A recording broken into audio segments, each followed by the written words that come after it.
গ্রামের শেষ প্রান্তে ছোট্ট একটা কুঁড়ে ঘরে থাকত কৃষক রহমত মিয়া। তার সহায় সম্বল বলতে ছিল মাত্র বিঘা দুয়েক জমি আর নিজের প্রাণের চেয়েও প্রিয় একটি ধবধবে সাদা গরু। রহমত তাকে ভালোবেসে ডাকত ধলা বলে। ধলা কেবল একটি পশুই ছিল না, ছিল রহমতের পরিবারের সদস্যের মতো। মাঠে লাঙল টানা থেকে শুরু করে রহমতের সব সুখ দুঃখের সাথী ছিল এই সাদা গরুটি। কিরে ধলা, আজ ঘাসগুলো খুব তাজা, খেয়ে নে। তোর পেট না ভরলে আমার দিনটাই যে মাটি হয়ে যায়। জানি রে, গত 2 মাস ধরে তোকে ঠিকমতো খৈল ভুসি দিতে পারছি না। জমির ফলন খুব খারাপ হয়েছে।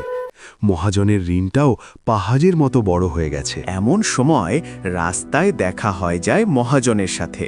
কিরে রহিম, ঋণের টাকা দেওয়ার নাম নেই, আর এদিকে গরুর সাথে পীড়িত করছিস। আজ তো শেষ তারিখ।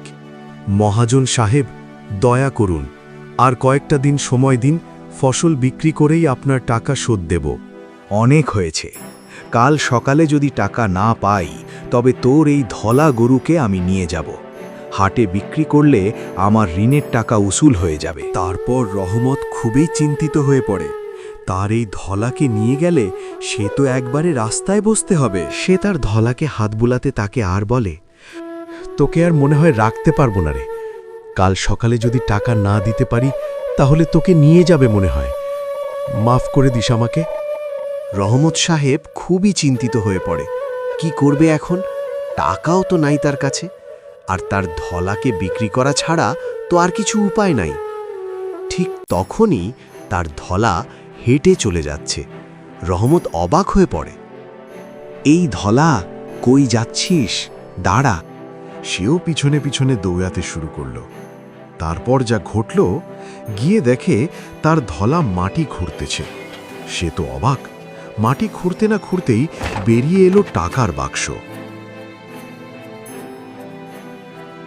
ধলা টাকা কেমনে পেল? আর এইখানে টাকা আছে ধলা জানলো কেমনে? আচ্ছা, যাই হোক, এই টাকা দিয়ে মহাজনের ঋণ শোধ করে দেব। অন্তত আমার ধলাকে তো আর বিক্রি করতে হবে না। পরের দিন সকালবেলায় মহাজন আর গুফুর আসে টাকা নিতে। কিরে রহমত, আজকে আমার টাকা দিবি, না হয় তোর এই ধলাকে বাজারে বিক্রি করে আমার টাকা উসুল করব।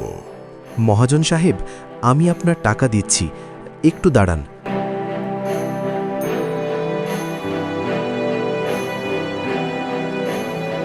মহাজন সাহেব, এত টাকা পেল কোথায় ও? কোথায় পেল টাকা সেটা আমার দরকার নাই, আমার টাকা পেলেই হলো। এই নেন মহাজন সাহেব, আপনার টাকা। তারপর তারা দুজন টাকা নিয়ে চলে যায়। ভালোবাসার কোনো ভাষা হয় না। একটি অবুঝ প্রাণী হয়তো কথা বলতে পারে না, কিন্তু সে তার মায়া আর সততা দিয়ে আপনার জীবন বদলে দিতে পারে। প্রাণীদের প্রতি সদয় হন, কারণ তারা বেইমানি জানে না।